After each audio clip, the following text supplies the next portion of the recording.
In section 3.3, we're going to be looking at increasing and decreasing functions and the first derivative test.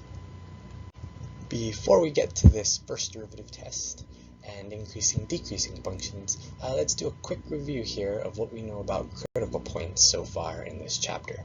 So if we have this graph given here and I have various x values pointed out, those are our critical points. So what do we know is happening at these critical points? Well, if we have a hill or a relative max, we know the derivative is 0. If we have a valley or a relative minimum, we also know the derivative is equal to 0. If we have a tangent line that goes through a curve in this manner, we know the derivative is 0, but it's not a max and it's not a min.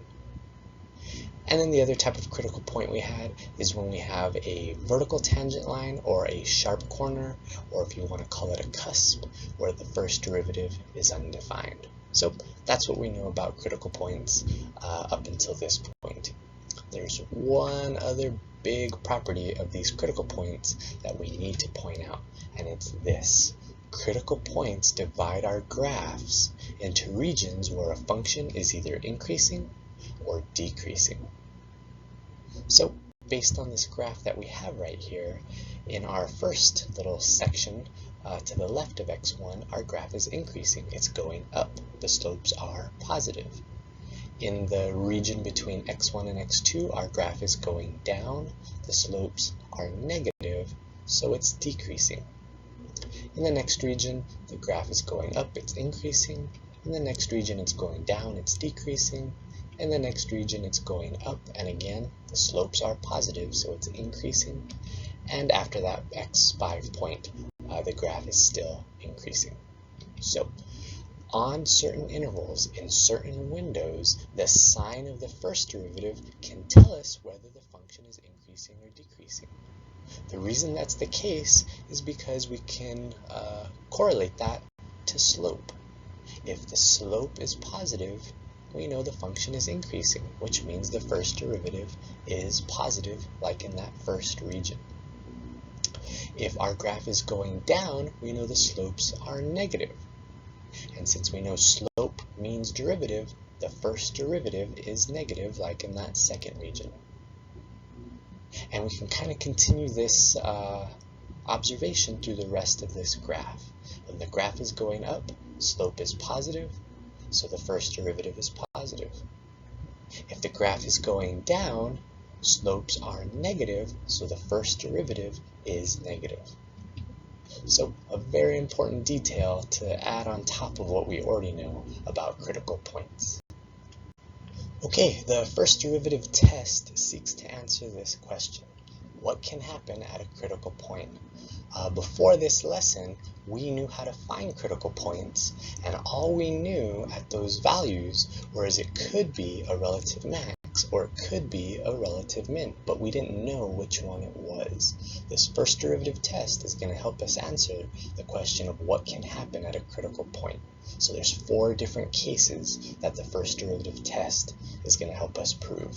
The first is this. If we have a relative max, or a hill, if you want to think of it that way, we know we have a relative max because we can make an observation. To the left of a relative max, the function is increasing, or in other words, the first derivative is positive. To the right of a relative max, the slope is negative. The graph is going down, it's decreasing, so we know the first derivative is negative. If you ever observe a first derivative to the left of a critical point being positive and to the right of a critical point being negative, you know that critical point is a relative maximum. The same can be said, but I suppose in reverse, for a relative minimum. To the left of a relative minimum, our graph is decreasing. Slope is negative, which means the first derivative is also negative. To the right of a relative minimum, the graph is increasing. In other words, slope is positive, which we know to mean the first derivative is positive. If you ever find a critical point, and you can show to the left of it, the first derivative is negative, and to the right of it, the first derivative is positive, you know that that critical point is a relative minimum. What if we have a graph like this, where we find a critical point, but it's not a max or a min? Well, that would happen in the case where the derivative to the left of the critical point is positive, but to the right, it's also positive. And we can kind of do the opposite case as well. If we don't have a max or min, but the graph is decreasing to the left, or in other words, the first derivative is negative, and it's decreasing to the right of that critical point, the first derivative is also negative, then we can say that that was not a max nor a min. This is the first derivative test. Depending on which of these four cases we have, we're going to know how to classify our critical points. So to identify these local, or if you want to give yourself the reminder, that's just another way of saying relative. To identify local or relative maximums or minimums, we need to do two things. First, and I hope is the most obvious, is we need to find some critical points. After that, we're going to do something that some of you may or may not have experienced in past math classes, and that is we're going to construct a sign chart for the first derivative at those critical points. And if you've never built a sign chart, we'll go over the process of building one, but just to give you an example, this is what a sign chart looks like. The only thing I want to point out here, even though you don't know how to build a sign chart yet, is this little note here. We only label critical points on our sign chart. It's not a number line.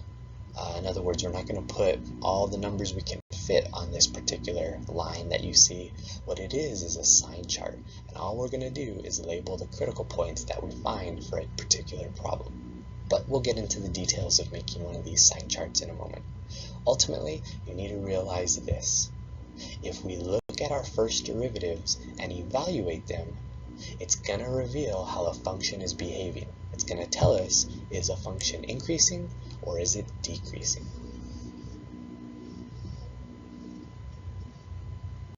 One more thing before we get to some examples, we need to quickly go over the way we write intervals. If you remember how to do this from past math classes, this will be a nice quick refresher. So what if I tell you I have an interval from -1 to 2, but not inclusive of the endpoints? Well, all we're going to do is a visual representation of that. If you wanted to put it on a number line, is we would be including all the numbers between -1 and 2, but we don't include -1 and 2.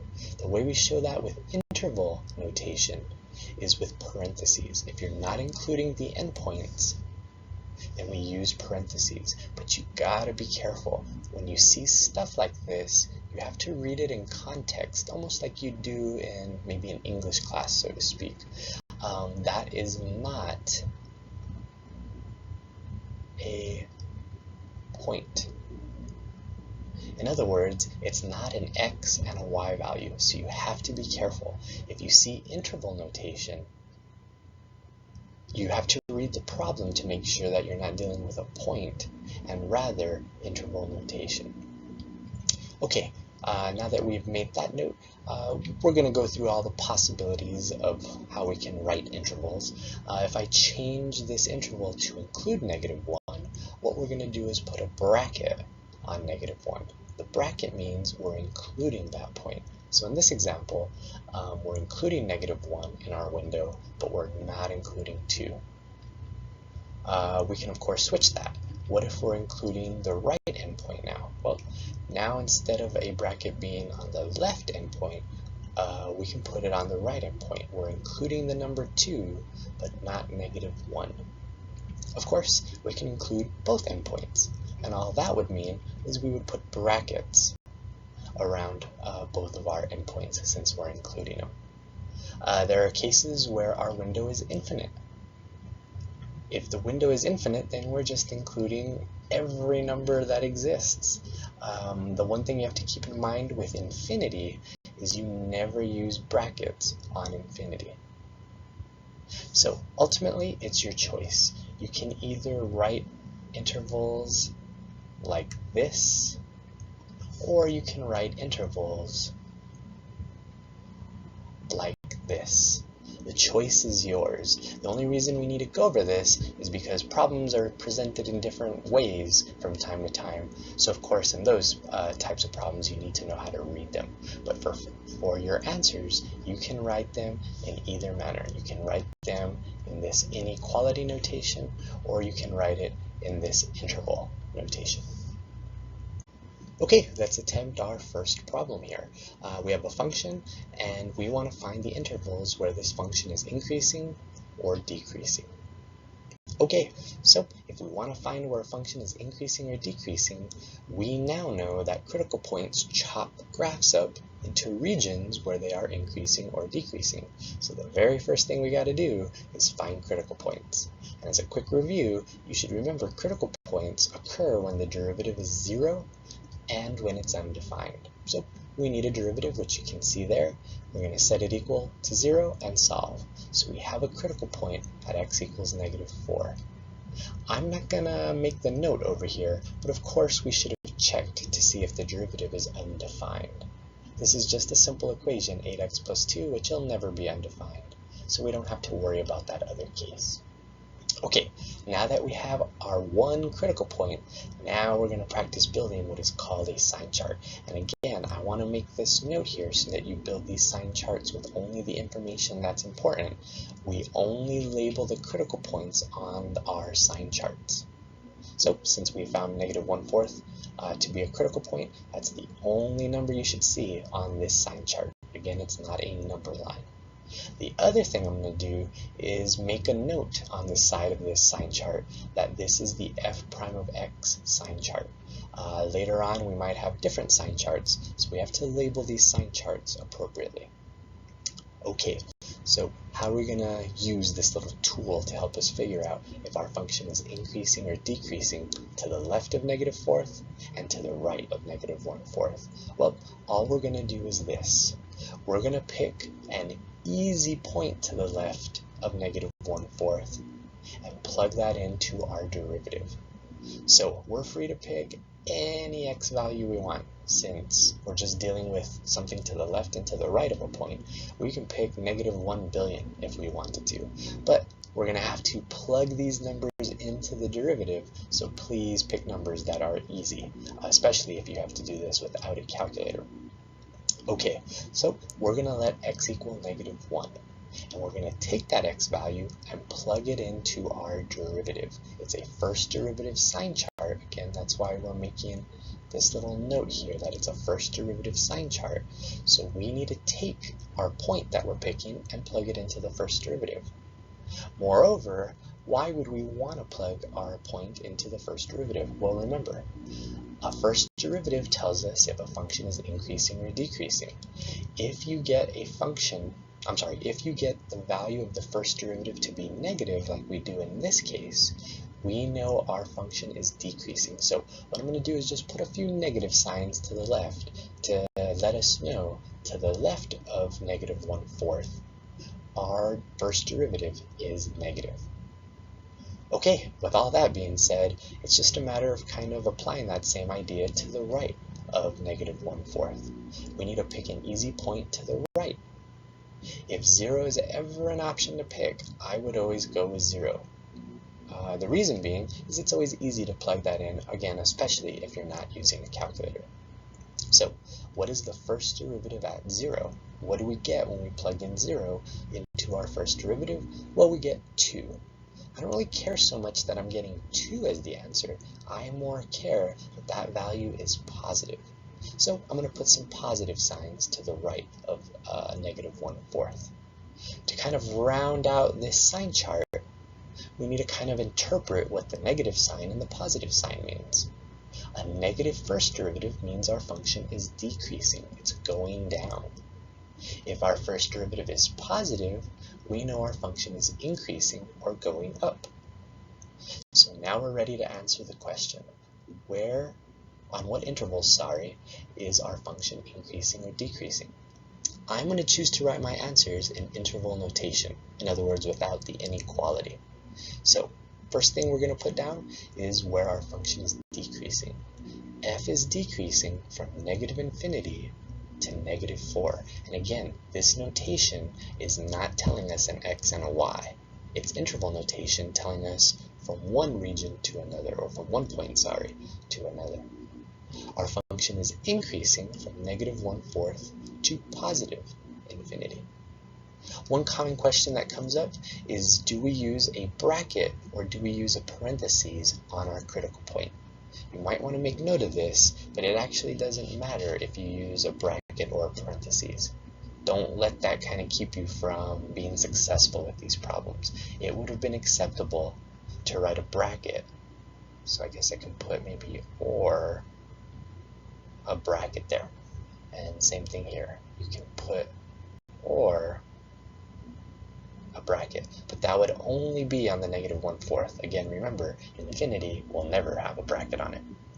Okay, so now we know where our function's decreasing, we know where our function's increasing, and based on the first derivative test, if you ever see a critical point that's decreasing to the left of it and increasing to the right of it, we know that critical point is a relative minimum. So we can finalize this problem by saying that f has a relative minimum at x equals negative 1/4.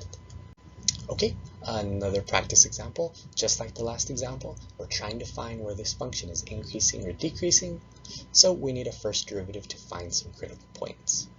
I'm going to set my first derivative equal to 0. Here I didn't show it, but I factored out a constant of 3 that all the terms have in common. But ultimately, when you factor this and solve, you'll find two critical points, 3 and negative 1. And just like that last example, I'm not going to put anything about the undefined case for the first derivative, since we have a simple quadratic function. It's never undefined. So we have two critical points, 3 and negative 1. Are they maxes or mins? Well, we're going to have to see with our sign chart. So again, we're only going to label our critical points on the sign chart. And again, we're going to label our sign chart. In this case, we're using the letter G for our function, so this is our G prime sign chart. Okay, so just like we did in the last slide, we need to pick points in each of the regions we're looking at. And in this case, we have 3 regions, to the left of negative 1, in between negative 1 and 3, and to the right of 3. So if we pick an easy point to the left, I'm going to pick negative 2. Remember, we're plugging these numbers into our first derivative because that's what's going to tell us if the function's going up or if it's going down. If you get a positive number like you do in this case, we know our function is going up. So I'm going to put some positive symbols right here just to label that sign chart. In between, in the middle, I'm going to pick 0. Again, if 0 is a choice that you can pick, I would definitely pick it. It makes problems much easier to do. So if we take 0 and plug it into our first derivative, we're going to find that we get negative 9 for a value. I don't really care that the answer is 9, I care more that it's negative. So I'm going to label that region with some negatives. The last number I'm going to pick is to the right of 3. I'm going to pick 4 and take that value and plug it into the first derivative. When we take that value and plug it into the first derivative, we're going to get 15 as an answer. Again, I don't really care so much that I'm getting 15, I care more that it's positive. And one little note to make right here, you don't have to show, I'm only doing this for the sake of notes, but you don't have to show the plugging in process. You don't have to show that if you don't want to. Realistically, all we really care about is just the value for the first derivative. Okay, so to the left of negative 1, our graph is going up because the first derivative is positive. In between negative 1 and 3, our graph is going down because the first derivative is negative. And to the right of 3, our graph is going up because the first derivative is positive. So let's go ahead and answer the question of where this graph is increasing. G is increasing from negative infinity to negative 1. G is also increasing from 3 to infinity. And again, you can put brackets if you want on the negative 1 and the 3. That's okay if you do that. Just remember, we can't put those brackets on the infinity symbol. Okay, where's our graph decreasing? Well, our graph is decreasing from negative 1 to 3. And again, if you want to put brackets instead, that's okay to use those in this case. We can include our critical points if we like to, but it's up to you. Okay, last thing we can do is apply the first derivative test. At -1, what do we have? Well, since we have positive first derivatives to the left of -1 and negative first derivatives to the right of -1, in other words, we're going from increasing to decreasing, we know there's a relative max at -1. What about at 3? Well, g has a relative minimum at 3 because to the left of 3, the graph is going down, and to the right of 3, the graph is going up. Okay, one gigantic note to make, and it really just pertains to the AP test and justifying your answers on free response questions. In those last two examples, I really just wanted to focus on doing the problems and not bringing up this issue. But now that I'm bringing it up, we're going to have to do this in the problems that we're solving. On the AP exam, and of course most specifically the free response portion of the exam, it's not sufficient to just draw a sign chart and then write an answer like you saw in the last two slides. You must give a written explanation based on the calculus, and that's any time you see the words justify your answer or explain your reasoning or anything along those lines. So let's take a look at that example I did where we had the first derivative sign chart right here. All we wrote is that at -1 we had a relative max, and at 3 we had a relative min. But if that had been an AP test question in the free response portion, we actually wouldn't have earned all the credit we would have wanted to earn. The reason is if we're asked to justify our answer, we need to give a sentence. We need to give some sort of written explanation for why we're giving the answer we're giving. So again, at -1 we have a max, and at 3 we have a min. So to answer the question for the relative max, we can word our explanation in a manner like this, and this is the way I'm choosing to word it. There is a relative maximum at x equals -1 because g prime of x changes from positive to negative at x equals -1. It's a little tedious to have to write out these explanations, but it really does show that you understand why you're getting the answers you're getting. So again, the sign chart, while it's important to show it, doesn't count for you justifying your answer. So what about the answer for the relative minimum? Well, it's going to sound like the relative maximum answer. There is a relative minimum at x equals 3 because g prime of x changes from negative to positive at x equals 3. So I'm going to ask you guys to do this every time you get these answers. Of course, still show the first derivative test with the sign chart and all that. But when you write your answers for being relative maxes or relative mins, we need to give a justification. And that is, if we have relative maximums, it's because our derivative is changing from positive to negative. If we have relative minimums, it's because our first derivative, is changing from negative to positive. Okay, here's another example, but the difference with this example is now that we know we need to give some sort of reasoning and not just a sign chart, we got to keep that in mind when we're giving our final answers. So, same question as before. We need to find where this function is increasing or decreasing and where it might have some relative maxes or mins. So, since we need to find those critical points, we need to take a derivative. And again, hopefully you're getting used to this in this chapter. Back in chapter 2, this derivative right here would have been acceptable and you could have stopped right there.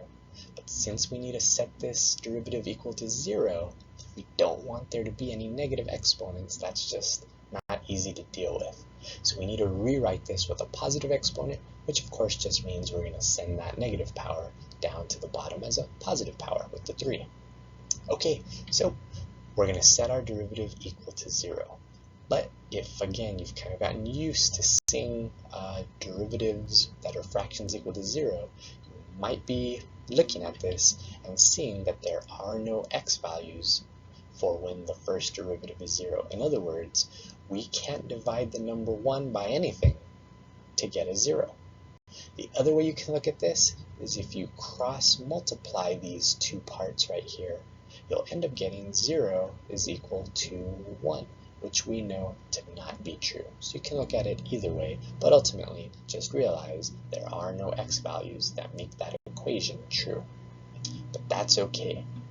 We didn't find any critical points there, but you need to remember we also have to check for when our first derivative is undefined. And since we have a fraction as a derivative, we know fractions are undefined when the bottom is equal to 0. So we're going to take the bottom of that fraction and set it equal to 0. Luckily, nice and simple, there's no math we really need to do there. X is equal to 0. If x is equal to 0, the whole thing's equal to 0. So we have one critical point at x equals 0. Okay, so since we have our one critical point, we need to figure out, is this thing a relative max or a relative min? And within that, we need to also determine if the function's increasing or decreasing to the left and the right of that point. So again, make sure you only put your critical point on the sign chart. The other point we gotta make is that you need to label your sign chart. This is the h prime of x sign chart. Okay, so let's pick an easy point to the left. I'm going to pick -1, and just remember, since this is our h prime of x sign chart, we need to take the number we're picking and plug it into the first derivative, h prime. If we plug in -1 into the first derivative, we'll get 1/3, and don't really care so much that it's the value of 1/3, I care that it's positive. So I'm going to label my sign chart with some positive signs. Okay, to the right, I'm going to pick another easy point, hopefully. I'm going to pick 1, and when I plug that into the first derivative, I'm going to get 1/3 again, and that's okay. But remember, we don't really care that the value is 1/3, we care that it's positive. So to the left of our critical point of 0, our first derivative is positive, so that means our function is increasing. To the right of our critical point of 0, the first derivative is positive, so our function must be increasing yet again. Okay, so where is this function increasing and decreasing? Well, the function is never decreasing. So how are we going to write where the function is increasing? Well, we don't really want to split this up and put -infinity to 0 and then 0 to infinity. We know that this function is increasing everywhere from -infinity to infinity. So did we end up with any relative maxes or relative mins? Well, based on the first derivative test of those 4 cases, if to the left of a critical point your function's increasing and to the right of your critical point your function's increasing, then we have neither a max nor a min at that critical point. But now that we saw that last slide, we know we need to be giving some sort of reasoning for why we're saying that's true. So we got to add one more little detail here. The reason that's not a max nor a min is because h prime of x does not change signs. So please try to get used to justifying and explaining your answers for these types of problems. Okay, last example. We have a new function. Again, we want to find where it's increasing and decreasing, and if we have any relative maxes or mins. So we need a first derivative. I'm going to use the quotient rule here. If you need a review of the steps of that, pause the video and try that for yourself. But there's the first derivative. When you simplify that expression, you'll find the algebra takes a few steps, but once everything gets simplified, you're going to find your first derivative is equal to -x minus 6 over x cubed. But again, take your time and go through these algebra steps and make sure you're okay with them before you write that final first derivative answer. Okay, but that's not the major point of this problem. We need to take that first derivative so we can find some critical points. So let's look at the first case. Remember, there's 2 cases. The first case where we can have critical points is when the derivative is equal to 0. So what happens when this derivative is equal to 0? Well, what we're going to do is just multiply that x cubed to the other side. We're trying to solve for x, so we can multiply the denominator to the other side, which is just 0. If we solve for x, we'll get x to be -6. So we at least know we have one critical point. But we can't make what I'll call a classic error here. You might see that you got a critical point and just jump right into the sign chart, but you can't forget the second case where we might have critical points, and that is when our first derivative is undefined. In some examples, in some problems, that'll never be true, but since we ended up with a derivative that's a fraction, we need to figure out when that fraction would be undefined, because that's our first derivative. And of course, fractions are undefined when the denominator is equal to 0. Luckily, this is a nice simple equation to solve. It's just x equals 0. So we have two critical points we can put on our sign chart. And again, we need to label our sign chart. And in this case, this is our f prime of x sign chart. Okay, so we're going to pick some numbers and plug them into the first derivative. Like you heard me say before, you don't actually need to show the plugging in of those numbers. We're kind of very far in advanced math classes now, so maybe in past math classes you actually had to show the number being plugged in.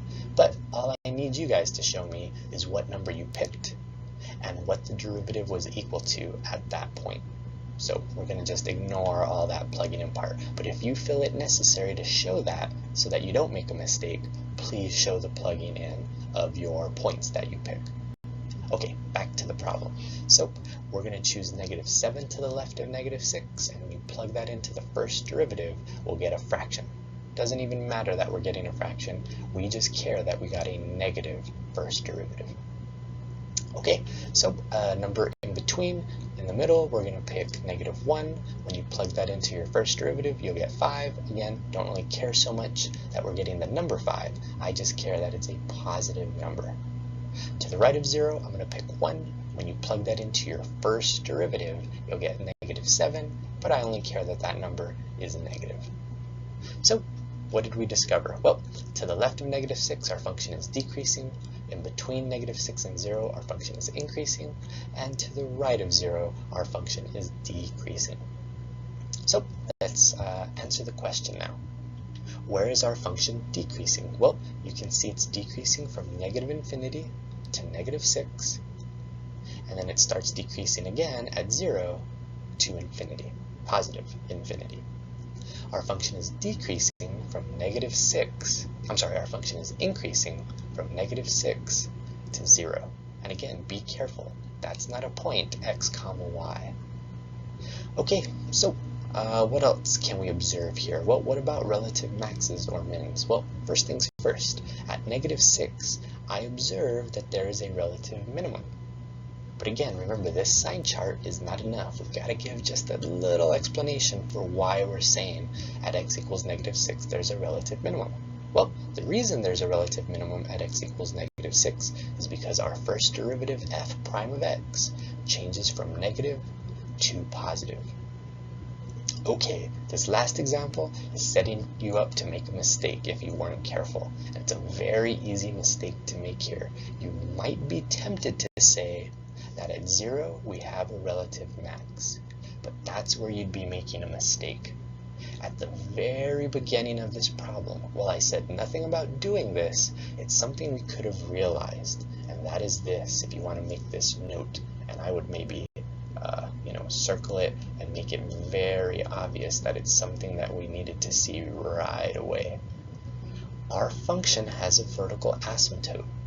Remember, vertical asymptotes occur where you have a fraction and the bottom of the fraction is equal to 0.